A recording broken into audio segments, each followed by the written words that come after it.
ধরুন আপনি একটি সামরিক বাহিনীর অংশ এবং নিজে একজন সোলজার। আপনি এমন একটি জায়গায় যুদ্ধ করতে গেছেন, ঘন জঙ্গল, পাহাড়ি এলাকা কিংবা শহরে কোনো এলাকা, যেখানে আগামী 2-3 কিলোমিটারের পর কিছুই দেখা যায় না। এমনকি যেই জায়গায় আপনি দাঁড়িয়ে রয়েছেন তার পরবর্তী জায়গাও কি হচ্ছে কোনো কিছুই দেখা যায় না। আপনি আপনার অ্যাসল্ট রাইফেল ব্যবহার করে শত্রুকে কি আঘাত করবেন, শত্রুর অবস্থানই তো আপনি শনাক্ত করতে পারছেন না।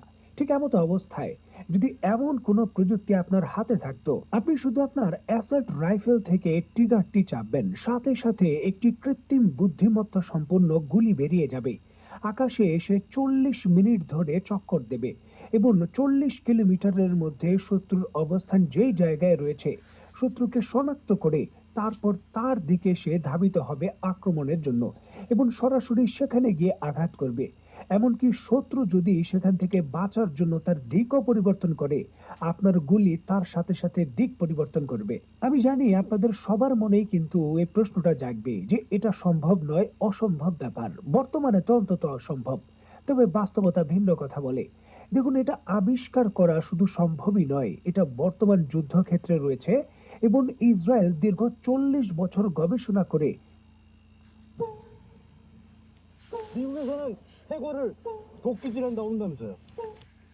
40 বছর গবেষণা করে এটাকে তৈরি করে সফলভাবে যুদ্ধক্ষেত্রে প্রয়োগও করেছে। স্ক্রিনে বর্তমানে আপনারা যে মাইক্রো মিনি ওয়েপেন দেখছেন, একটি উড়ন্ত ড্রোনের মতো, এটা হলো কৃত্রিম বুদ্ধিমত্তা সম্পন্ন একটা বুলেটের মতো। দীর্ঘ 40 বছর গবেষণা করে ইসরায়েল এটা তৈরি করেছে। এটার মডেল নাম্বার হলো হিরো 90।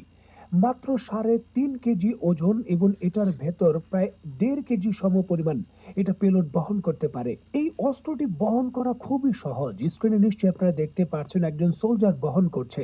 কাঁধে একটি টিউবের মাধ্যমে এই অস্ত্রটি বহন করা যায় এবং এটা ব্যবহার করাও খুব সহজ। নিশ্চয়ই দেখতে পাচ্ছেন এই জায়গায় এইভাবে এটিকে লঞ্চিং প্যাড হিসাবে শুধু ফায়ার করলেই হয়, এটা আকাশের দিকে উড়ে যাবে।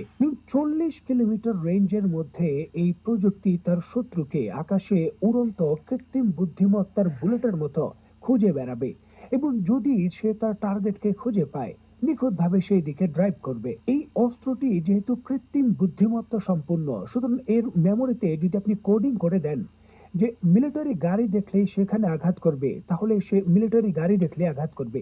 আর যদি আপনি চান নিজে আপনি আক্রমণ করবেন, তাহলে এর অগ্রভাগে যে ক্যামেরা রয়েছে যেটা থার্মাল প্রযুক্তি সম্পন্ন, রাতের বেলাও কিন্তু শত্রুর অবস্থানকে আপনাকে ভিডিও ফিডব্যাক দেবে এবং আপনি দেখে শুনে একেবারে নিশ্চিত হয়ে টার্গেটে নিখুঁতভাবে আক্রমণ করতে পারবেন।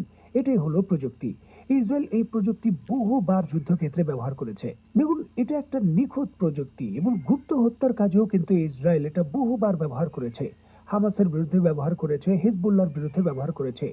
নিখুঁতভাবে তারা এটা ব্যবহার করেছে এবং এটা তাদের একটি গর্বের অংশ ছিল। ইসরায়েলের প্রেক্ষাপটে সকল কিছুই ঠিকঠাক ছিল, তবে স্ক্রিনে নিশ্চয়ই আপনারা দেখতে পাচ্ছেন মাত্র 3 মাস পূর্বে এই ধরনের একটি ড্রোন অনেকটা অক্ষত অবস্থায় হিজবুল্লাহর হাতে পড়ে যায়। হিজবুল্লাহর বিরুদ্ধে ব্যবহারের জন্য ইসরায়েল এই তার কৃত্রিম বুদ্ধিমত্তার যে অস্ত্র রয়েছে সেটা ফায়ার করেছিল। আর এই জায়গায় হিজবুল্লাহ মোটামুটি অক্ষতভাবে এই প্রযুক্তি নিজের আয়ত্ত করে। আর নিজে আয়ত্ত করার পর সেটা সরাসরি তারা পাঠিয়ে দেয় ইরানের বিজ্ঞানীদের কাছে, যে রিভার্স ইঞ্জিনিয়ারিং এর মাধ্যমে এর থেকে ভালো কিছু তৈরি করা যায় কিনা।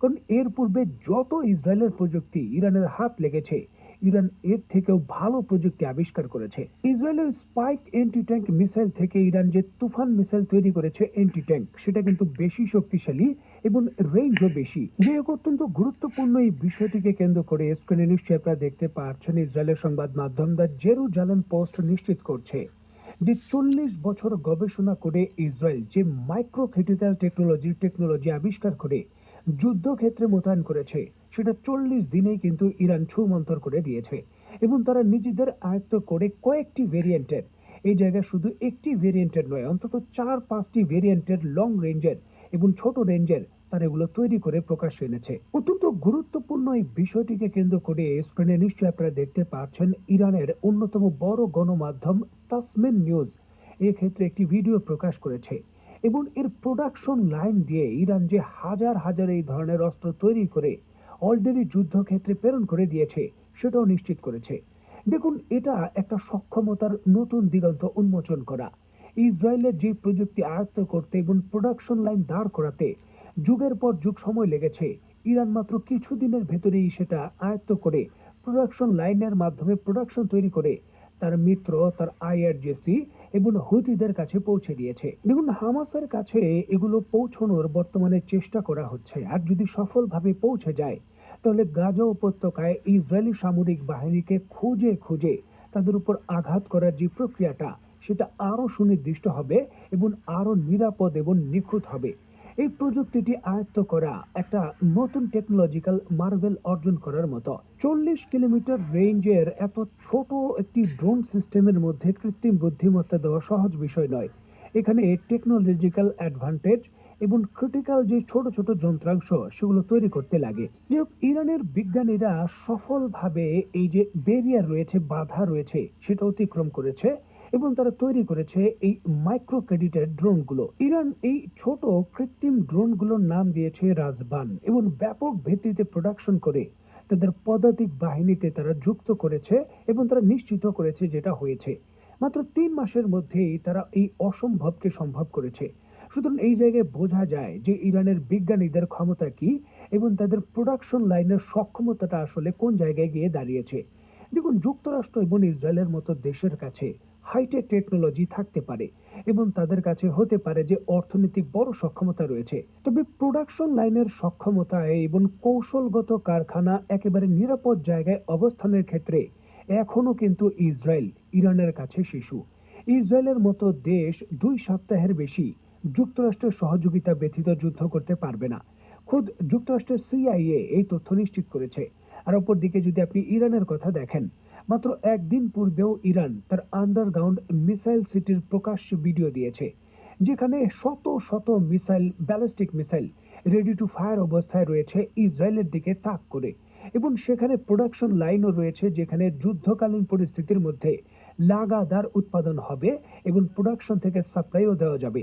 এবং সেই প্রোডাকশন লাইনের যে কারখানা রয়েছে, আপনি ধ্বংস করতে পারবেন না, কারণ ইরান এবং বিশ্ব সংবাদ মাধ্যম নিশ্চিত করছে সেই কারখানাগুলো মাটির 500 মিটার নিচে, যেই জায়গায় ইসরায়েল এবং যুক্তরাষ্ট্রের যত বাংকার ব্লাস্টার বোমা রয়েছে তার সক্ষমতার ধারের কাছেও পৌঁছবে না। দেখুন, একটা সময় পশ্চিমা বিশ্ব কি বলতো যে আরে চীনের সমরাস্ত্র তারা তো শুধু কপি করে, যেই অস্ত্রই আমরা তৈরি করি সাথে সাথে তারা কপি করে ফেলে। চীনের এই অস্ত্রগুলো আসলে ক্যাপেবল না। চীনকে কিন্তু তারা তুচ্ছ তাচ্ছিল্য করত, তবে আজকের বাস্তবিক অবস্থা দেখেন। চীনের ওই সক্ষমতাই ছিল চীনের এগিয়ে যাওয়ার মূল মন্ত্র। চীন যা দেখতো তাই কপি করার ক্যাপাবিলিটি রাখতো। তাদের বিজ্ঞানীগুলো ওই সময় শিখছিল এবং আজকে কিন্তু তারা এত কিছু তৈরি করতে করতে নতুন এমন অস্ত্র কিছু আবিষ্কার করছে যার ধারের কাছেও পশ্চিমা বিশ্ব এখনো যেতে পারেনি। হাইপারসনিক মিসাইলের প্রোডাকশন লাইন তৈরি করে চীন তার বহরে এত ভিত্তিতে যুক্ত করেছে, যেটা মোকাবেলা করার সক্ষমতা এই পশ্চিমা বিশ্বের যে বাহিনী রয়েছে তাদের নেই।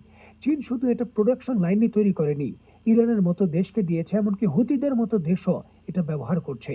সুতরাং কোনো কিছু, বিশেষ করে এই সামরিক অস্ত্র কপি করার যে ক্যাপাবিলিটি, সেটা ছোট করে দেখার কোনো কারণ নেই। আপনাকে দেখতে হবে যে কপিটা কি মাস্টার কপি হয়েছে কিনা। যদি মাস্টার কপি হয়, তাহলে ওই দেশের সামরিক শক্তি বা সামরিক বহর বহু দূর যাবে। ইরানি হলো তার বাস্তবতা। তো বন্ধুরা, অত্যন্ত গুরুত্বপূর্ণ এই বিষয়টিকে কেন্দ্র করে আপনি ব্যক্তিগতভাবে কি মনে করছেন তা অবশ্যই কমেন্ট বক্সে লিখবেন।